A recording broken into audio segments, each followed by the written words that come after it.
Imagine getting up every day full of energy as if you were in your 20s again. What would that be like? What would it be worth to you? What is your health worth to you? Think about it.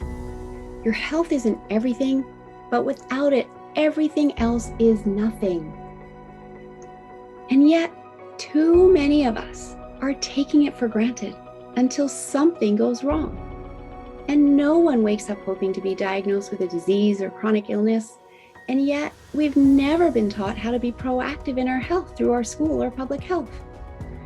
As a registered health coach and integrative health practitioner, I believe it's time this information is made available to everyone.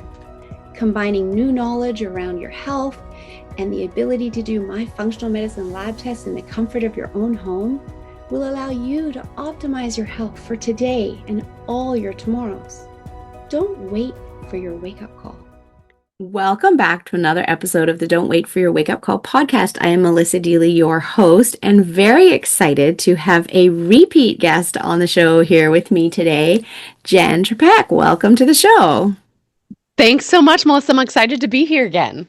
I'm excited to have you, and the reason you're back is because you have just launched a book chock full of information that needs to get out into the world for people to be aware of. And so I want to help you get this information out because it is so much in alignment with what I know to be true as well. However, just in case people didn't catch your last episode, I want to introduce you to the audience. So Jenn has been described as a force of nature in the wellness space. Recognition includes Podcast Magazine's 40 Under 40, nomination for 2022 International Women's Podcast Awards in Visionary Leadership, the 2024 and 2025 Earworthy Best Independent Podcast, plus winner of the 2025 Women Who Podcast Award for Stellar Interview, and 2024 and 2025 Earworthy's Best Health Podcast.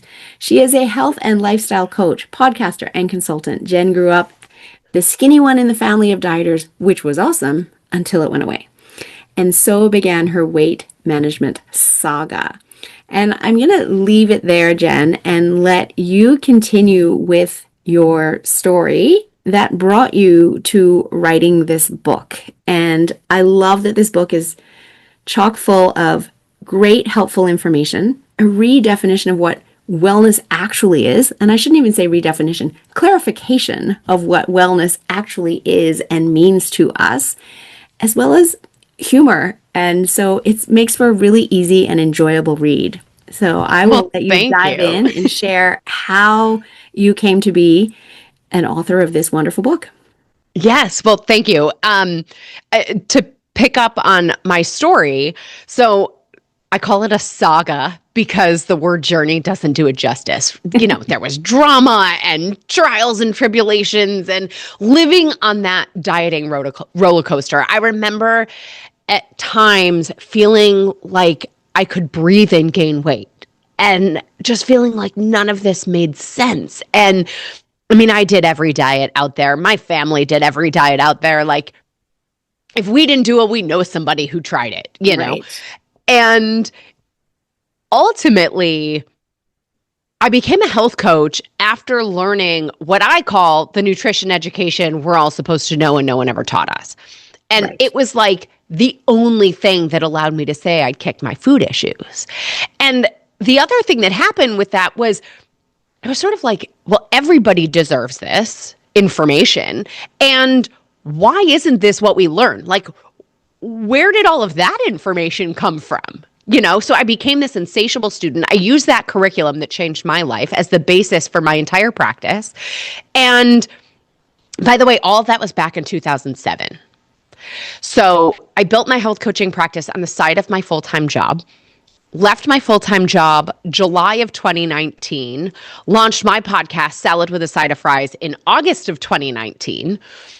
And then fast forward, it was the end of October 2025 when I published Uncomplicating Wellness, the book. So the book is a lifetime in the making. You know, even though it was a few months of work, it was a lifetime in a few months because I've been having these conversations my entire life. One of the things that really honed sort of the premise of the book. Because, by the way, it's not a plan. Spoiler, Right. Not a plan. Right. We can talk more about that. But what really led to the book was that over doing this work professionally for almost 20 years, the questions that people would ask have changed. Right. The questions have become more and more in the weeds.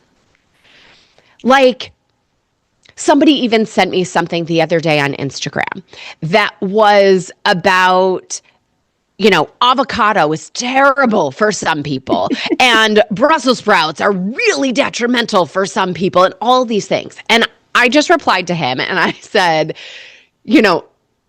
frankly, if we're in a place of discussing avocado versus Brussels sprouts, we're in a great place. Exactly. Right? Really. We could be discussing McDonald's versus, right. I don't know, Pizza Hut or something. Well, and for that matter, there's a large spectrum between those two questions. Yes. But essentially what the thing was that he had sent me was anti-nutrient fear-mongering. And the reality is most of us are not where we are right now because of a couple anti-nutrients. Because for the most part, you're not really eating Brussels sprouts raw, and so we don't really need to worry about it. That's not what got us here. That's not what got us to this place of 12% of the US population being metabolically well. Right. So this book is really about helping people develop their own lens through which we can view all of the information coming at us and evaluate what's for us, what's for someone else, what might we want to play with, and what might we want to say, thanks, but no thanks. I appreciate that was helpful for you, not interesting for me. Right. And as you said, the beginning of that is even just defining for ourselves what is wellness. Like, we hear this word and have we ever paused to be like, wait, here's what I'm actually after? Exactly. And I love how you define it as having the energy to live our life the way we want to live our life. And, run up the hill and roll down with our kids, right? Who doesn't want to do that? And yet, how many people are struggling with their energy levels? And it's also so true what you said, that no one is really short on advice, so to speak. They're drowning in it. And I think that's what you mean by the fact that questions that you're getting now are different to 20 years ago, because 20 years later, there's just so much more information being bombarded at us through all of our devices. And you became a health coach. I had a very similar experience when I became a health coach. Why wasn't I taught this in school? Why am I in my 40s when I'm learning this about my own body for the first time, right? And without that foundation that you and I both have, it's very difficult for people to discern what is correct information and not correct information based on what's being thrown at them. So I love that this book helps them navigate that, because the information is only going to increase. Right. However, if we have the lens through which we can navigate what is true for us, what is going to help our body thrive, and not be comparing to anyone else, because our body is our unique body.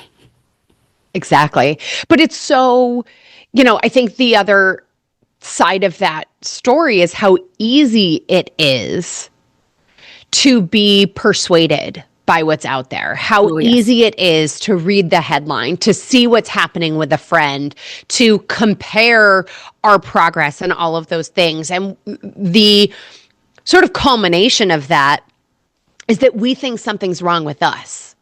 Right. And what I hope people also walk away with is an understanding that you haven't failed. That plan failed you. Yes. And likely for a variety of reasons, depending on which one it is.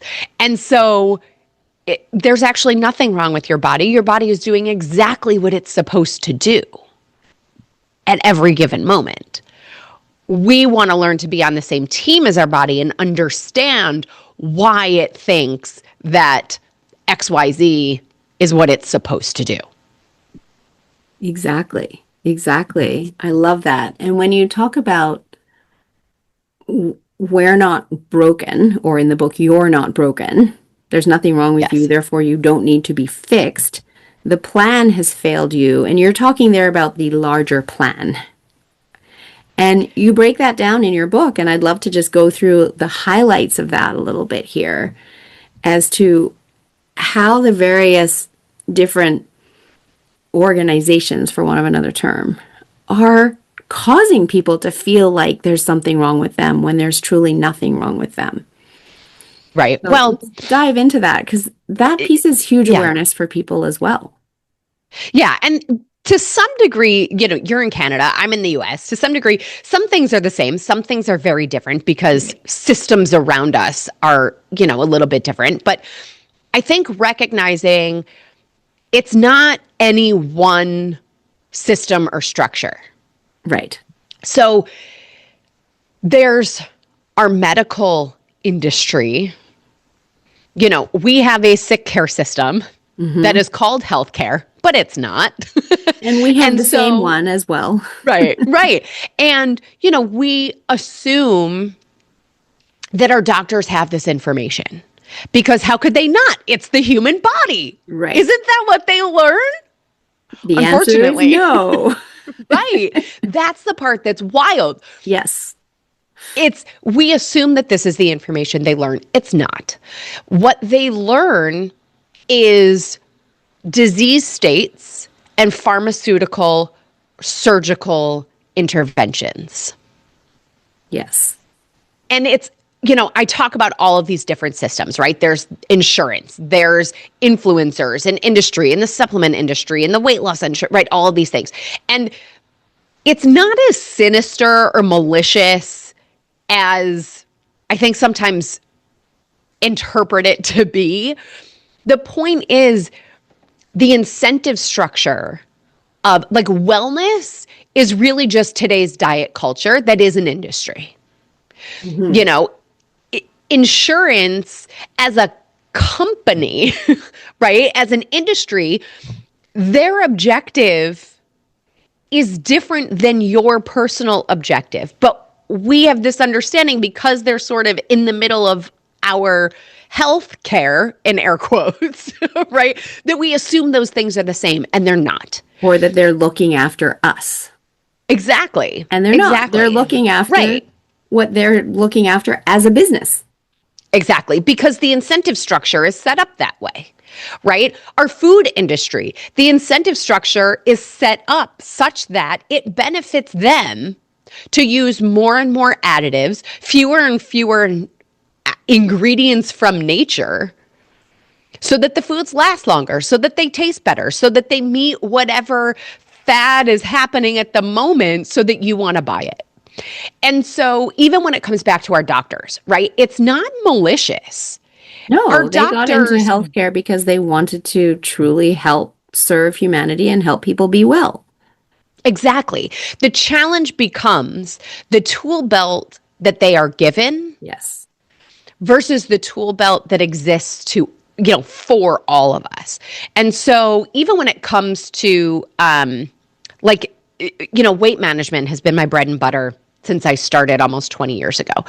And today, with GLP-1 and, and the like medications, that is now the standard of care. Yes. That is the tool and the standard of what it is that they are to recommend to you. Right. That doesn't mean that's your only option. It means that's what their number one recommendation is. If we're willing to just recognize that that's the tool that falls into their tool belt. They don't have the information or the capacity or the incentives to spend time with you, to think about your lifestyle, to make food and nutrition and habit recommendations and choices and things like that. It's not part of what they learn. It doesn't mean it's not important. It doesn't mean that, somebody who has a different background or education doesn't know. We just know different things. Right. And when it comes to our health, so first we're defining wellness for ourselves. And then we want to say, we are, as the individual, as much an expert in our body and our health as every other person.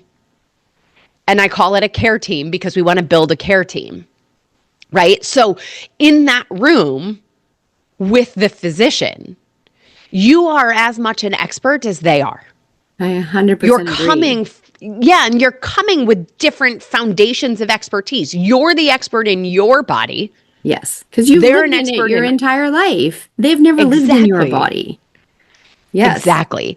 And, they have their expertise. A health coach, other people on your care team, the physical therapist has different expertise than, everybody. And so the idea is to build this care team around you where you are as much a factor and a player in that care team as everybody else. Right. And to continue to come back to that. You get to listen to what everyone else is saying, and you get to make the decisions and the choices to the path that you go down. And that's where getting second opinions is so important, because you have a right to get a second opinion. And I believe in today's world, you absolutely should, because there is always more than one way to heal. Right. And I live in the world of and.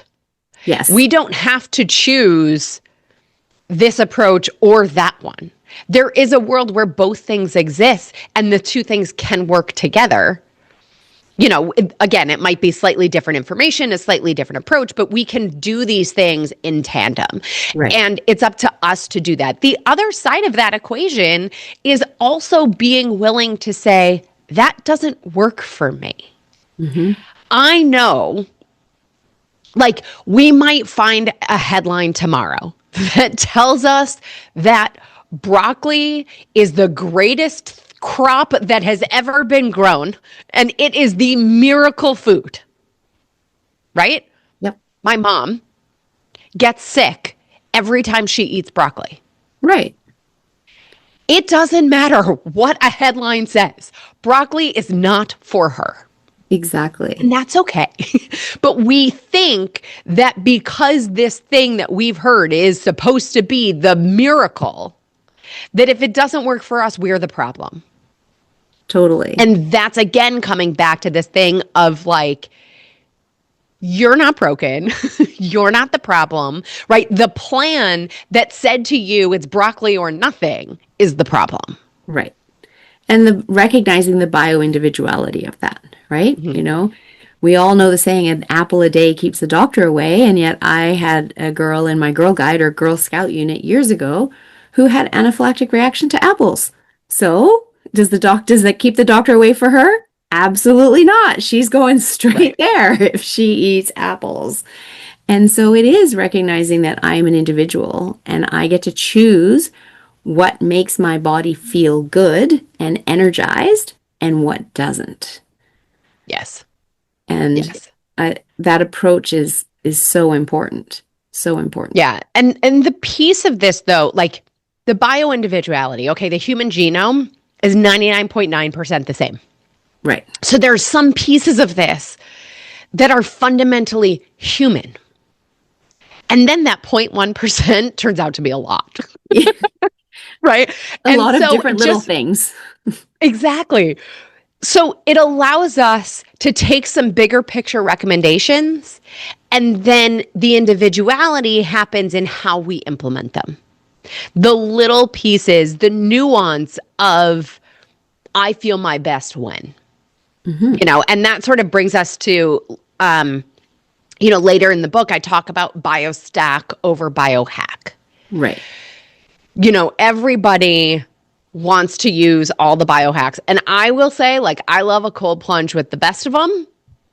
And we are never going to cold plunge our way out of not sleeping. We're never going to cold plunge our way to eliminating stress, right. There are certain pieces that we want to have in place before we turn to the biohacks. Next level. It's like the step one. Once we've mastered step one, then we move to step two. Once we've mastered step two, then we can add step three. We don't start at step three. Right. And there are times, so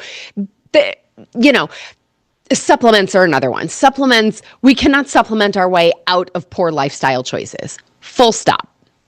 Right. You know, at the same time, it might be that taking something helps us get over that hump, helps us biochemically be able to do the next thing, to take the next step, to give us some momentum and feel like we're doing something. So again, it comes back to knowing ourselves and saying, my best next step is.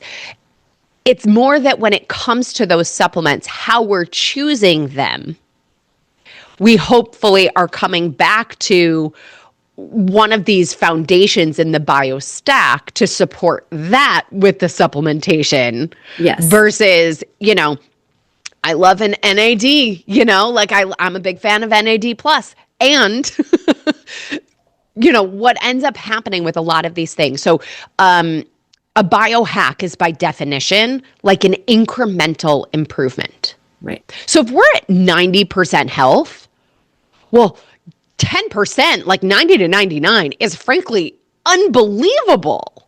We're going to notice that difference. But as I mentioned before, only 12% of the US population is metabolically well. Such a sad number. It is. And unfortunately, as our Western life and lifestyle sort of makes its way around the world, we sort of send that statistic to them too. And so we just have to recognize that if 88% of people are not metabolically well, then the vast majority of people are not operating at 90% health. Correct. Maybe we're at 30% health, 40%. And by that token, a 10% improvement is not all that noticeable. Exactly. So we might take that NAD plus, not notice a difference and think something's wrong with us. The reality is we have to get these foundations in place so that when we add that piece, we're getting that incremental step in a place where we can really experience the difference.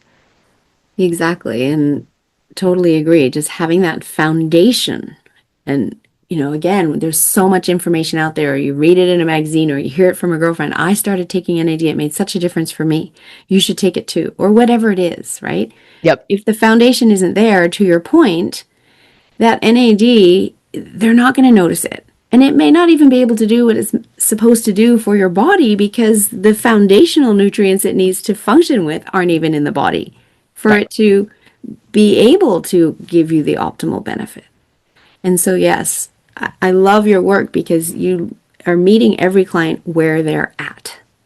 Yes. There's no, you know, textbook, this is the one way we do it. It's no, who are you? Where are you at? Where do we need to start focusing? Yeah. And to your point that you mentioned a few minutes ago, it's more than just nutrition. It is looking at sleep. It is looking at stress. It's looking at the entire lifestyle. Yeah. Yeah. So the 6 pieces of the bio stack are nutrition or fuel, movement, hydration, which is more than just water, sleep, stress, and connection. And then the question that everybody says is, well, where do I start? Right? Yes. And, you know, like I said, it's not a plan in this book. So in each chapter, there are ideas and tools and things that you can start to play with and experiment, which can work for you. The one that you start with, though, is, and this is a very unsatisfying answer, but the answer is, you know. Exactly. It's the one where you had a visceral, like, oh, to the, you know, when you heard it, you know. And so that's the one that we can start to play with. And then as we start to put all of the pieces in place, your daily routine, your life and lifestyle starts to incorporate all of the pieces. And by the way, it doesn't mean that it's taking up infinite amounts of your time in the day to hit all these boxes, because one choice can tackle a whole bunch of them. It's just about recognizing even that that choice is tackling a bunch of these and that we are making it happen. And then building on that, because our tendency is to focus on the scale as our metric, or what's not happening versus what is happening. And so we talk a lot about that in there too, to help us ensure that we're focused on our own progress and that we're focused on, the outcomes that we are looking for. Absolutely. And it's so true what you said, that you start where you know where you need to start. That piece that you've been avoiding addressing. Right. And that's what's got you to where you're at. And we all know, and we just don't want to do it because it feels hard or we don't know how. And yet what you present here in the book is now giving them the how and allowing it to be easy. And part of that too is another key piece that I love that you mentioned is it's about changing how you think and starting to choose yourself. And when we change how we think, then what we thought was hard is no longer hard. And I love this because our thoughts really do create our reality. And that's so much of what I teach now. And I love that you bring this in to the book. So I'd love for you to share more about that and your experience working with clients. Thank you. To shift how they think. Yeah, it's a part of the process. Mm-hmm. And it takes time. Yes. And especially like I have a client right now, she's in her 70s, and she has lived her entire life in a state of stress helps me function, focusing on checking off that to-do list. And if I didn't check all the things off the list, then I failed. And that's what helps me keep going. And it's a shift. It is a challenging ask to change those neural pathways. Yes. It is possible. Absolutely. It takes repetition and some deliberate effort. Even the awareness of it is a big piece. And so this is more of, there's a lot that lays the foundation for this in the book. And then this is a lot of what happens when I'm working with my clients through my 12-week, curriculum. And so what happens with a lot of this, and part of that process, is in the beginning, a lot of times, especially if the goal is, weight related, people come and they start often in a very dark place. Yes. We're very unhappy. Been beating ourselves up. We're beating ourselves up. We very clearly know what we don't want. Yes. We think that every time we tried a diet, in air quotes, and we could stick to it for a short period of time, that the problem was us, not the diet, right? Again, the plan failed, you didn't fail. But over the course, so it gets us going, right? That dark place signs us up for the next thing, yes. Right? And now everything in the book is very much, data-driven, research-backed. I'm all about, the science side of things in an approachable way. And I'm also very transparent when something is my theory, not based on, other people's truly scientific research.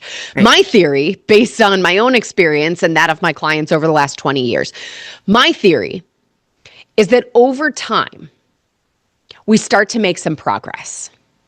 Mm-hmm. And then we have this voice in the back of our mind that's that fear of the old pattern repeating. I'm afraid I'm going to fall off, in air quotes. I'm going to not stick with this. How do I get myself to keep going? Well, we say, what motivated me in the beginning? Oh, I was really unhappy. I was in such a dark place, like I wanted this so badly. Well, how do I reclaim that motivation? We subconsciously beat ourselves up into compliance. If I'm mean enough to myself, I can get back to that place of feeling motivated. part of what we work on together is shifting what motivates us from what we don't want to what we do want. Yes. It's actually incredible how the body responds, because it's not willpower that we're after. It's not motivation. It's actually, in the beginning, discipline that gets us to momentum. That momentum is what creates the motivation. And that's really what we're after. So if we start to recognize everything that is happening and everything we are doing, that's really where we get the motivation and commitment to keep going. We've just never really experienced that before, because it's always been this on-off, good, bad, I'm okay now, I failed then, I've got to start over. So stop starting over. We're going to keep going, and we're going to shift what we focus on. So, a lot of times, when I work with clients, we're talking about tracking and, what are we eating? When are we eating? Sleep, right. All the things. Right. Well, sometimes it can be really helpful to track all the things that you didn't eat also. Because what we start to focus on is, I didn't check off all of my fruits and vegetables this day. I didn't have, whatever it was. I didn't eat blah, blah, blah. I don't know.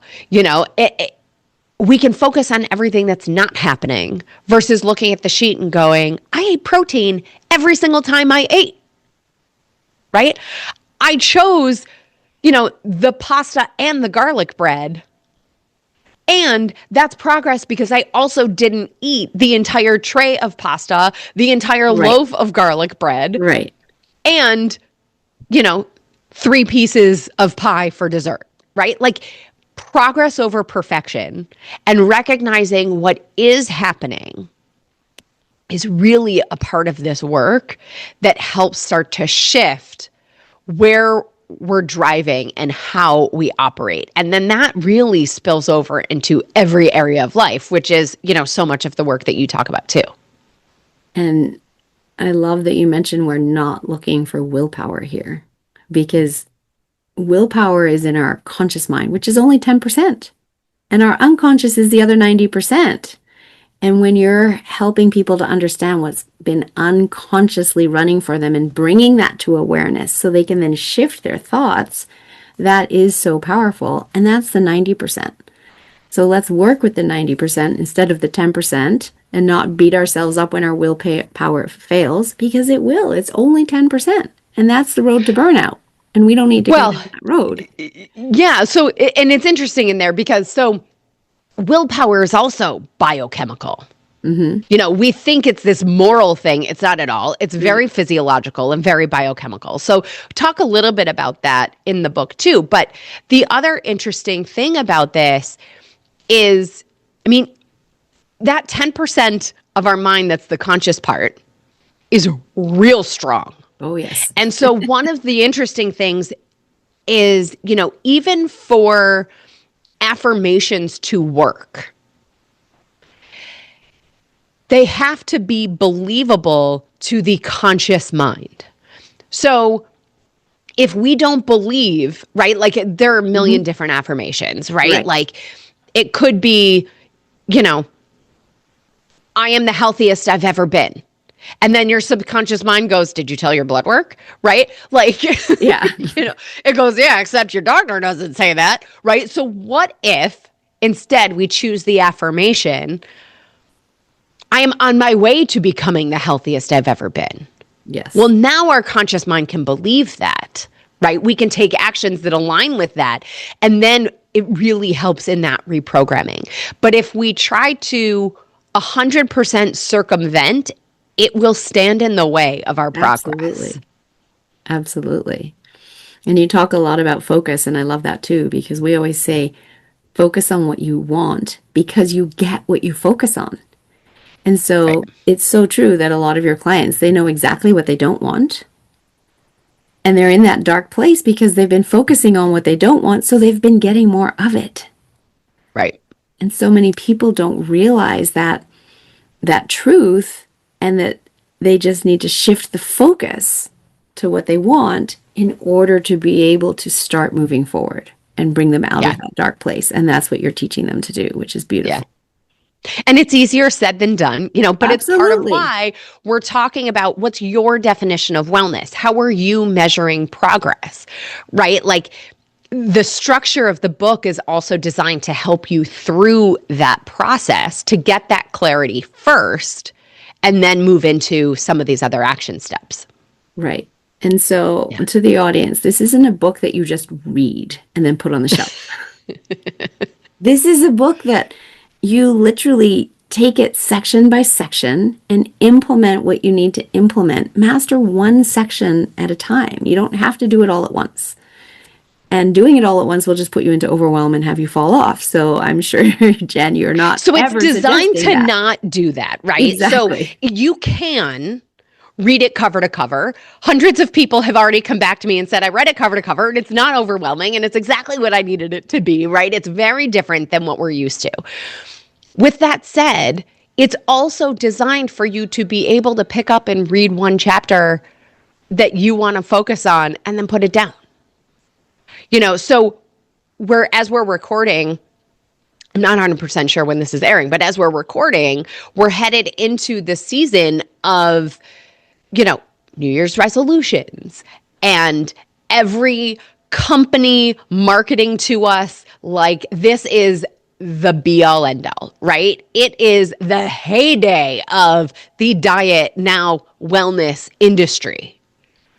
So maybe you want to go to the chapter called My Top 5 Tips for Digesting Nutrition News and focus on those handful of things to get through these next couple weeks so that you don't have that shiny object syndrome and everybody's answer is the thing that you need, and then you can come back and say, all right, as I look at, the table of contents, what chapter title sticks out to me? You can flip right to that. So you don't have to read it cover to cover. And if you choose to, you will not be overwhelmed, I promise. And reading it cover to cover works, and then go back and then work on it section by section by section. If you're one of those people that wants to know the big picture and then get into the details. Absolutely. That's a great way to do it. Absolutely. And I sort of describe it to people too, like before you buy any other book on anything wellness related, buy this one. Let this one help you decide which of those books is the best fit for you. Yes, absolutely. Great idea. I love that. This is such a great resource tool to help people help themselves. Yes. And as you said at the very beginning of the book, wade through all the noise and the information overwhelm, because that's what's keeping people stuck. Is, people that are asking, well, how can broccoli, sprouts be bad and good at the same time? Or how can Brussels sprouts, et cetera, et cetera? Yeah. You'll be able to wade through that and understand that and get out of the confusion of all of that information and discern what is truly right for your body. And that's what's important here. So I love that you wrote this book, and it is an easy read. It's an enjoyable read and packed full of helpful information. So absolutely wonderful. Love it. Thank you so much. Appreciate it. Oh, you are so welcome. And as you know, having been on the show before, I love to ask every guest, and I'm going to ask you again, what does don't wait for your wake-up call mean to you? So this is probably, I don't remember exactly what I said last time, but this probably isn't that far off, but it's the idea of do it now. You have this inkling, you have this voice in the back of your mind that something's needed for you. Do it. Take the steps now, because it's actually the easiest way. Do it before we really are in a place of desperation. Love that. And tell the audience, remind the audience of the name of the book again, where they can get it. And then also, if somebody wants to work with you, how can they get hold of you? And you've also offered a wonderful gift of your bullseye of change. So if you want to talk about that too. Sure. So the book is called Uncomplicating Wellness, available wherever books are sold. Pick your platform if you're a bookshop.org person, if you're Barnes and Noble or an Amazon, whatever makes you happy. I know you guys, what is it, pages or something, or chapters? Yeah, Or Indigo. something? Indigo now. It was No. chapters and now it's called Indigo. Okay. Got it. Yeah. So there too, it's all the places. You can just search Uncomplicating Wellness. My website is asaladwithasideoffries.com. So it's there too. All the information's there. My podcast is Salad with a Side of Fries. So wherever you like to listen, all social media, I am at Jenn Trepeck, JENNTREPECK.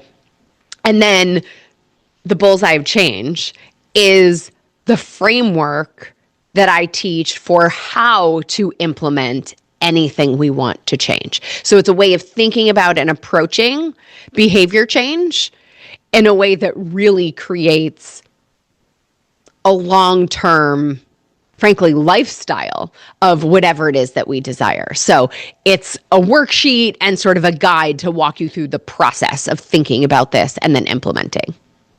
Love that. So thank you so much for your generosity in offering that.